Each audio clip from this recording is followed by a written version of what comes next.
بسم الله والصلاة والسلام على رسول الله صلى الله عليه وسلم. عاملين يا جماعة؟ رب تكونوا بخير وفي أحسن حال دايما يا رب. كل سنة وانتم طيبين. يلا بينا نصلي على النبي عليه أفضل الصلاة والسلام. ده سير بتاع عربية جلوري اللي هو بتاع الدينامو والمروحة. أنا طبعا الحمد لله ركبته، وطريقة تركيبه غريبة جدا، بس الحمد لله التوفيق من عند ربنا. حبيت أشارككم معايا. يعني لما ركبته وجيت أطور، شوفوا منظر السير يعني، ومنظر طريقة المشي بتاعه، يعني من هنا على هنا على هنا.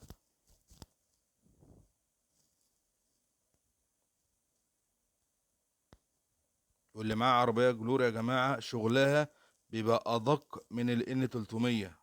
من الفان ال N300، شغل الجلوري بيبقى أدق من الفان ال N300.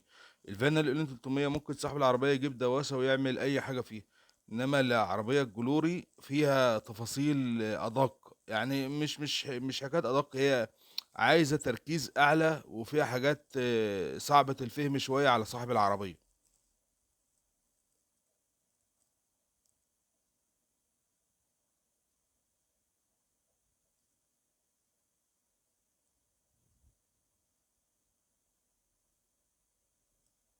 بس بصراحة السير بتاعها وطريقة تصميمها العربية دي أحلى من ال N300 بكتير بكتير بكتير بكتير. الواحد مش بيسيل ال N300 ولا حاجة، ده عربية أنا شغال فيها على طول، بس أنا قصدي دي أمتن وأحسن.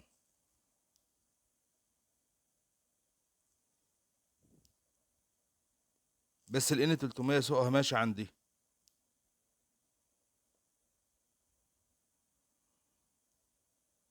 دي العربية دي كانت بتعمل صيانة، دي الحاجات اللي هي غيرتها، اللي هو فلتر البنزين، فلتر الزيت، البوجيهات، السيور. والعربية دي غاز، شايفين انتوا طبعا الغاز بيعمل ايه في البوجيهات.